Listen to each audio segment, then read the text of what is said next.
The kite is flying, ঘড়িটি উড়ছে। তাহলে দেখো এখানে তোমাদের কোনো সাবজেক্ট দেওয়া নেই। এই যে সেন্টেন্সটা, এই সেন্টেন্সটা কিন্তু একটি ব্যতিক্রমী সেন্টেন্স। এই সেন্টেন্সের ভয়েস চেঞ্জ তুমি কি রকম ভাবে করবে না, প্রথমে তোমাকে লিখতে হবে দা কাইট, তারপরে ইজ দিতে হবে, এরপরে দেখো ভার্বের সঙ্গে আইএনজি যোগ রয়েছে, তাহলে এখানে তোমাকে দিয়ে দিতে হবে বিং। আইএনজি যোগ থাকলে তোমাকে মনে রাখতে হবে যে বিং দিতে হবে, এরপরে ভার্বের 3 নাম্বার রূপ তোমাকে দিতে হবে ফ্লায়েন। তাহলে কি হয়ে গেল, দা কাইট ইজ বিং ফ্লায়েন। এইরকম ভাবে তোমাকে ভয়েস চেঞ্জটা করতে হবে। তাহলে এখানে দেখো বাই প্রিপজিশনও বসলো না বা আদারওয়াইজ অন্য কোনো প্রিপজিশনও এই সেন্টেন্সের সাথে বসলো না, অথচ এটা একটা ভয়েস চেঞ্জ হয়ে গেল। তাহলে তোমার দেখো এইরকম সেন্টেন্স যদি দেওয়া থাকে দা কাইট ইজ ফ্লাইং, এইরকম সেন্টেন্সের যদি তোমার ভয়েস করতে বলে, তাহলে তোমাকে মনে রাখতে হবে যে প্রথমে যে ওয়ার্ডটা দিয়ে শুরু আছে সেই ওয়ার্ডটা দিয়ে শুরু করতে হবে, দা কাইট ইজ, তারপরে দেখো ভার্বের সঙ্গে যেহেতু আইএনজি যোগ ছিল তাহলে এখানে তোমাকে বিং দিয়ে দিতে হবে, এরপরে ভার্বের 3 নাম্বার রূপ দিয়ে দিতে হবে ফ্লুয়েন্ট। তাহলে কি হয়ে গেল, দা kite is being fluent.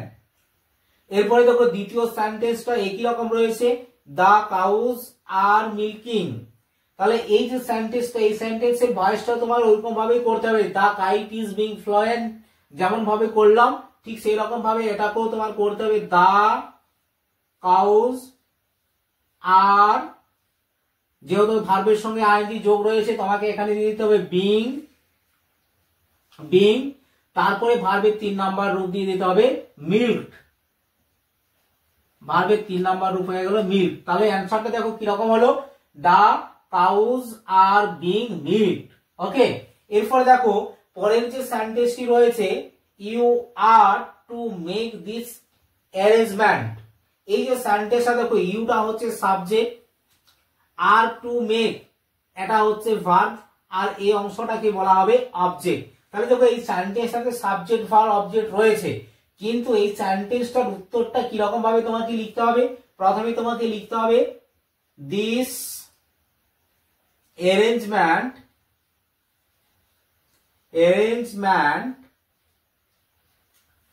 Is, তারপরে দেখো এখানে কি রয়েছে, টু রয়েছে, টুটা দিয়ে দিতে হবে, বি ভার্বের পরে টু ছিল তাহলে বি ভার্বের পরে তুমি টু দিয়ে দিলে, টু এর পরে দেখো এখানে তোমার ভার্ব রয়েছে, তাহলে ভার্বের 3 নাম্বার রূপ বসানোর আগে তোমাকে টু থাকলে এখানে বিই, বি এই ওয়ার্ডটা লিখতে হবে, তারপরে তোমার এখানে ভার্বের 3 নাম্বার রূপ হয়ে যাবে, মেক ছিল তাহলে হয়ে যাবে মেড, তারপরে বাই, তারপরে হচ্ছে ইউ। তাহলে দেখো ভয়েসটা কি রকম হলো, this arrangement is to be made by you. এইরকম ভাবে তোমাকে ভয়েস চেঞ্জটা করতে হবে। এখানে দেখো এই যে ভার্বের যে অংশটা রয়েছে এই অংশটা কিন্তু ব্যতিক্রমী একটা সেন্টেন্স রয়েছে, কেননা দেখো এখানে ভার্বের দেখো যেহেতু একটা বি ভার্ব রয়েছে তাহলে ভার্বের সঙ্গে নিশ্চয় আইএনজি যোগ হওয়া উচিত ছিল, কিন্তু এখানে টু এই প্রিপজিশনটা বসিয়ে তারপরে তোমার এখানে একটা ভার্ব দেওয়া হয়েছে, সেটা প্রেজেন্ট টেন্সে রয়েছে। তাহলে এইরকম ব্যতিক্রমী সেন্টেন্স দিয়ে তোমাদের অনেক সময় পরীক্ষাতে ভয়েস চেঞ্জ আসতে পারে, বা তোমাদের শিক্ষক শিক্ষিকারা এরকম অনেক সময় ভয়েস চেঞ্জ দিতে পারে, তাই তোমাকে অবশ্যই এই ধরনের ভয়েস চেঞ্জটা জেনে রাখা উচিত। এরপরে দেখো পরের সেন্টেন্সটি কি রয়েছে, I heard him come from the garden. এই যে দেখো এখানে আই রয়েছে, এটাকে বলবো সাবজেক্ট, হেয়ারটাকে বলবো ভার্বের 2 নম্বর রূপ, হিমটাকে বলবো অবজেক্ট, আর এটাকে বলবো কমপ্লিমেন্ট। তাহলে এটা ভয়েস করতে গেলে দেখো যেহেতু হিম রয়েছে তাহলে এখানে তোমার হি দিয়ে শুরু হবে, হিম থাকলে হি দিয়ে শুরু হয়, এরপরে দেখো ভার্বের 2 নাম্বার রূপ রয়েছে তাহলে এখানে বি ভার্ব হিসাবে ওয়াচ হয়ে যাবে, এরপরে ভার্বের 3 নাম্বার রূপ এটাই হবে হেয়ার্ড, হেয়ার্ড, তারপরে হবে কমপ্লিমেন্টটা কাম ফ্রম দা গার্ডেন,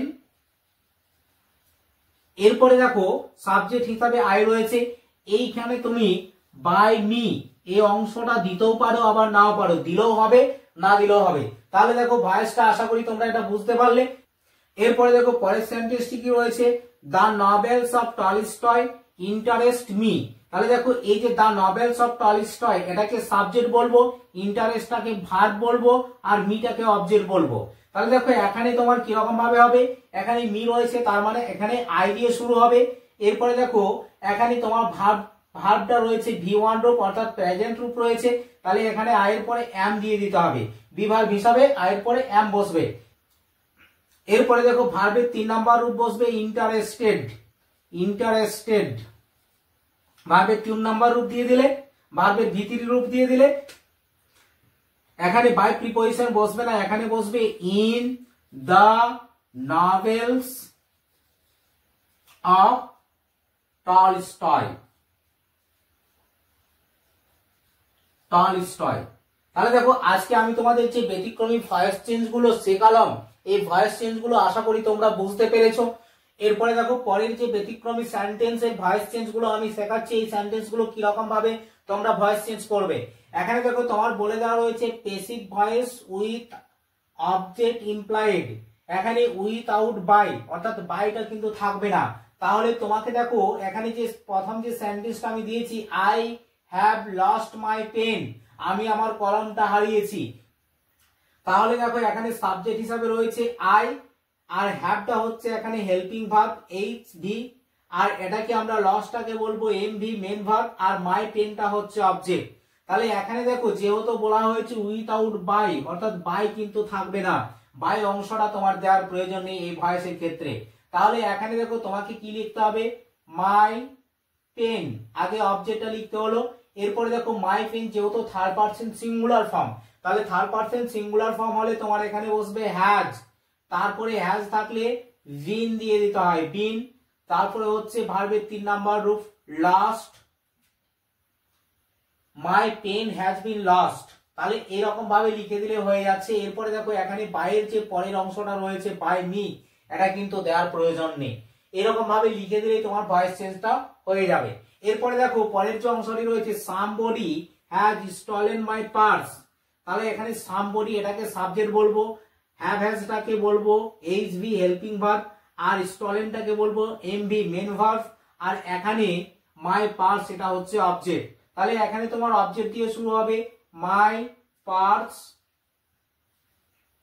এরপরে রয়েছে দেখো মাই পার্স হচ্ছে থার্ড পারসন সিঙ্গুলার ফর্ম, তাহলে এখানে তোমাকে দিয়ে দিতে হবে হ্যাজ, তারপরে বিন, এরপরে হচ্ছে ভার্বের 3 নাম্বার রূপ স্টলেন। এখানেও দেখো বাই দেওয়ার প্রয়োজন নেই, এখানে বাইয়ের পরের যে অংশটি রয়েছে বাই সামবডি, এটা কিন্তু লেখার প্রয়োজন নেই। তাহলে এখানে দেখো কিরকম ভাবে তোমরা ভয়েস করলে।